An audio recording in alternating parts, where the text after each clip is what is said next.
আমি life care হাসপাতালে ভর্তি হয়েছি। মানে আমার বুকের জ্বালা সমস্যা ছিল, সেই সূত্রে ডাক্তার অর্ণব ঘোষ চৌধুরী ওনাকে দেখাই, উনি অপারেশন করেছেন।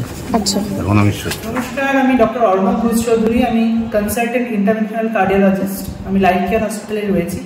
রিসেন্টলি আমরা এক অত্যাধুনিক পদ্ধতিতে অ্যাঞ্জিওপ্লাস্টি করেছি। অত্যাধুনিক in the sense iBAS guided angioplasty বা পিটিসিএ বিভিন্ন জায়গায় করা হচ্ছে। আমাদের হসপিটালে প্রথমবার আমরা করলাম।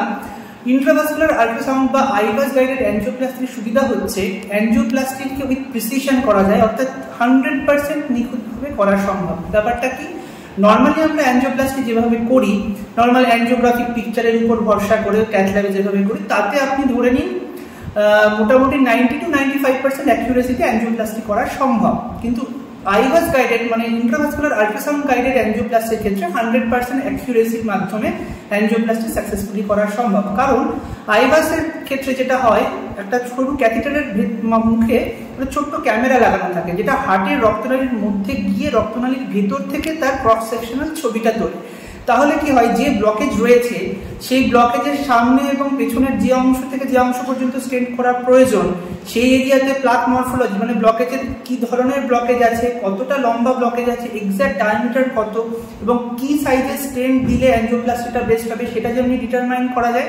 অ্যাঞ্জিওপ্লাস্টি করার পরে স্টেন্ট যেটা আমরা বসিয়েছি সেটা সঠিকভাবে অ্যাপোজিশন হয়েছে কিনা, তার সামনে বা পেছনের দিকে স্টেনটা দেওয়ালের গায়ে ভালোভাবে আটকেছে কিনা এবং সেখানে কোনো কমপ্লিকেশন হয়েছে কিনা, এই সমস্ত তথ্য ডিটেলভাবে আইভাস মেশিনের মাধ্যমে পাওয়া যায়।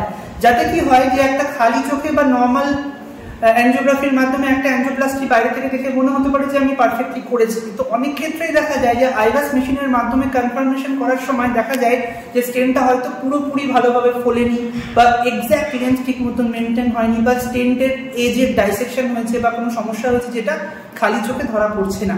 এই ধরনের সুবিধা আইভাস মেশিনের মাধ্যমে পাওয়া যায়, অর্থাৎ with 100% accuracy and precision angioplasty করাটা আইভাসের মাধ্যমে সম্ভব, যেটা আমরা এখানে করছি। মেলা পজিশন কিছু নেই, এক্সপেনশন ঠিক আছে, এক্সপেনশন ঠিক আছে। নিচে দেখতে হবে, এই যে স্টেন্ডের মধ্যে দিয়ে যাচ্ছে, এই যেগুলো তো স্টেন্ডের স্টার্টস গুলো দেয়ালের সাথে খুব ভালোভাবে আটকে আছে, তার মানে পজিশন ঠিক আছে, দ্যাট ইজ তার মানে মেলা পজিশন নেই। এখানটাকে আমরা 3টে কেস অলরেডি করেছি খুব সাকসেসফুলি এবং প্রত্যেক পেশেন্টই সুস্থভাবে বাড়িতে গেছেন। নর্মালি একটা iBAS guided অ্যাঞ্জিওপ্লাস্টিতে extra price 60 to 70,000 এর মতন খরচ হয়, কিন্তু এখানে স্বাস্থ্যসাথীর মাধ্যমে আমরা বিনা পয়সায় সেটা করেছি এবং এটা একটা অত্যাধুনিক চিকিৎসা পদ্ধতি আমি বলবো, এবং যেটা লং টার্ম বেনিফিটের ক্ষেত্রে অ্যাঞ্জিওপ্লাস্টি পেশেন্টদের ক্ষেত্রে খুবই প্রয়োজন।